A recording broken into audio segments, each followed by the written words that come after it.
Hello guys, welcome back to my channel again. Okay, so ito guys, ito na naman po si Weng.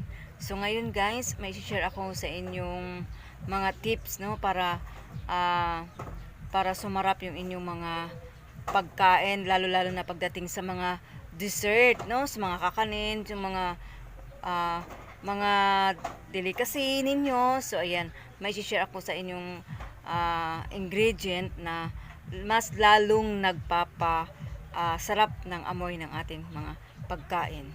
So ano ba ito guys? Ito po ay cardamom seeds, no?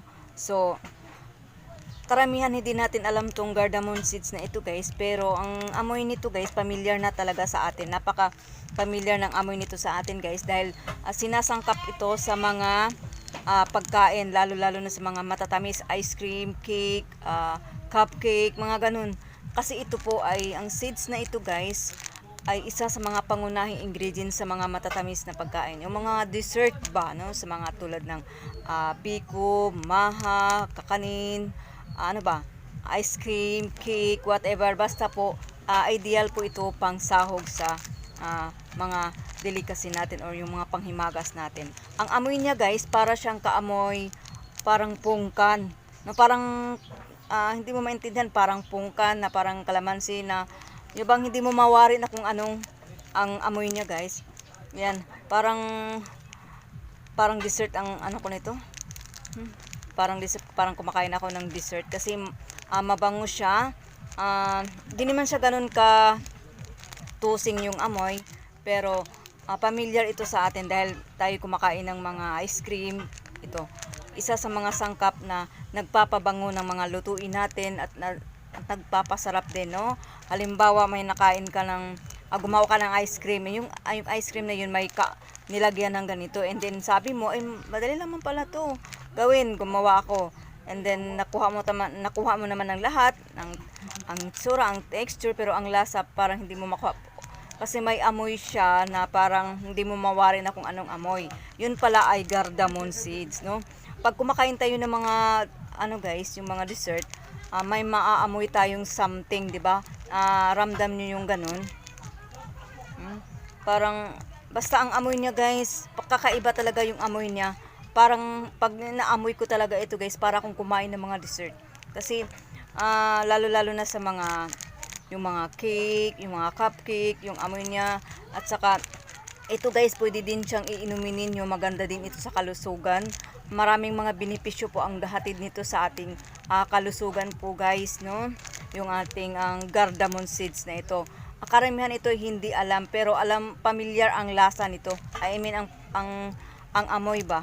Kasi sinasahog ito sa mga sweets na mga pagkain. So ito po ay cardamom pala ang sarap ng lasa, nagpapasarap ng amoy, no, na hindi mo alam kung ano yung amoy na yun. So ito po guys ay mabibili po siya sa Indian store, at saka marami silang mga binibenta doon. Mayroon din silang mga iba't ibang klaseng herb doon, no, na karamihan hindi natin alam.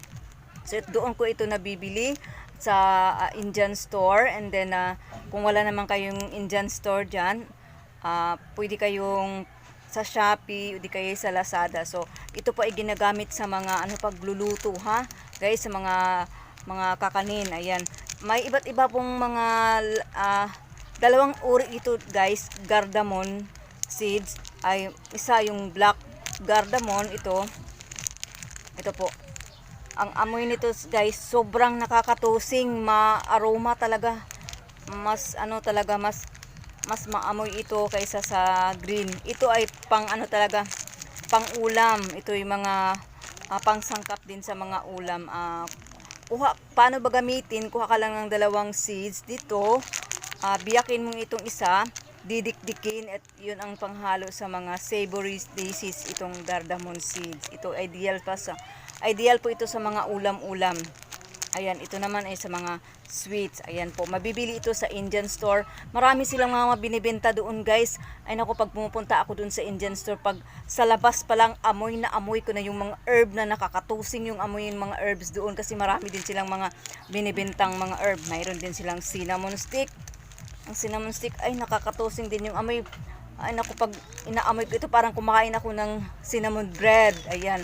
Maganda kasi itong cinnamon dahil ginagamit ko siya sa binat and also pangpaswerte. Ginagamit ko din siya pampaswerte, no?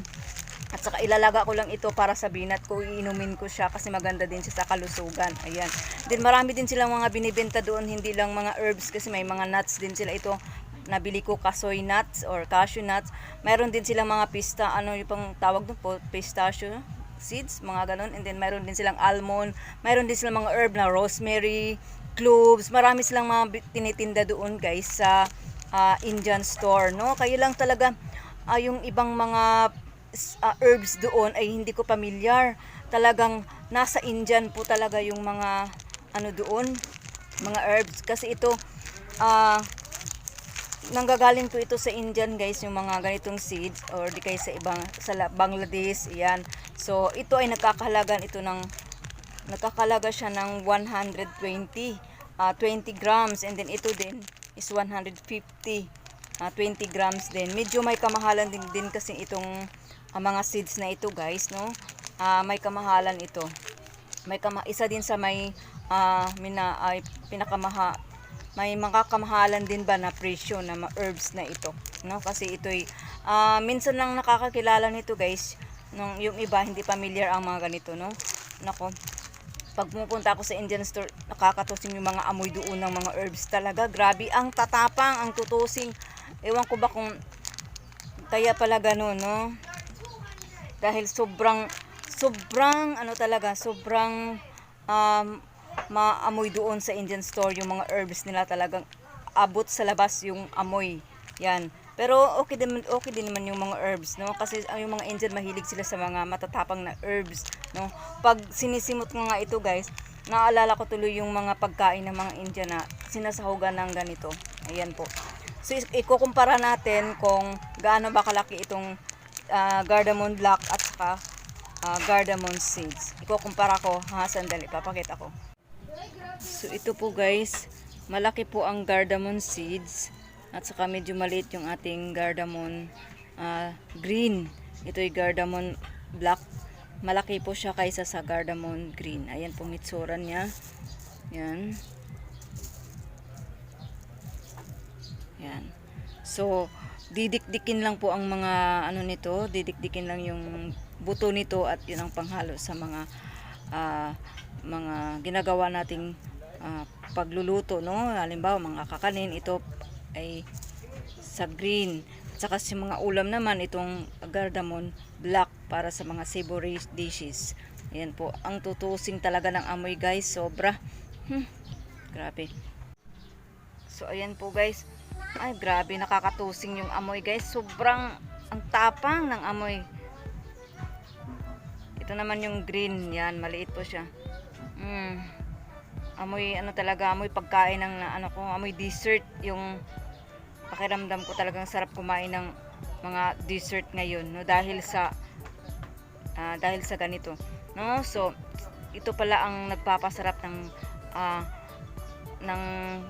mga dessert minsan guys, yung mga makakain ako, parang may ibang kakaibang amoy ito, parang lemon na parang pungka na parang kalamansi, pero hindi naman.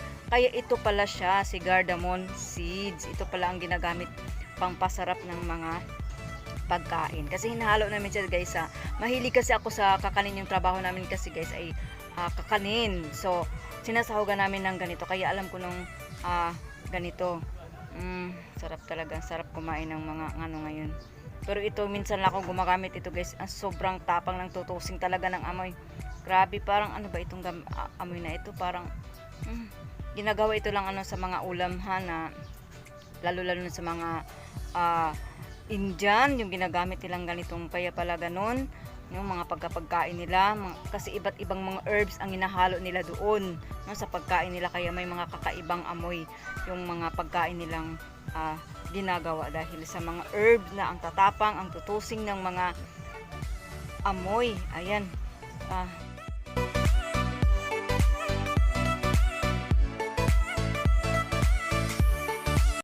So yun po guys, ang cardamom seeds natin. Ayan po, kapamilya po siya sa ano guys, sa luya po, no, yung yun po ang puno niya, and then yung bunga niya ay nasa gilid-gilid po, no? Yan po ang bulaklak ng cardamom. Ayan po.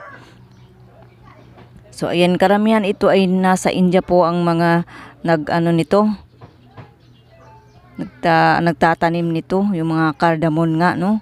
So yan po ang bunga niya, no? Para siyang bulaklak din. Ayan po. Kasi kapamilya siya sa luya po, ha, sa ginger, yung cardamom seeds guys na herbs. Ayan po. No? Para lang kasi ito sa mga naniniwala at sa mga gumagamit ng mga ganitong herb guys, no? Ang cardamom seeds po ay parang kapamilya po siya sa luya. Okay? So, maraming ding benefits ito sa atin. No? Okay guys, salamat sa panonood, at saka please subscribe. Bye-bye.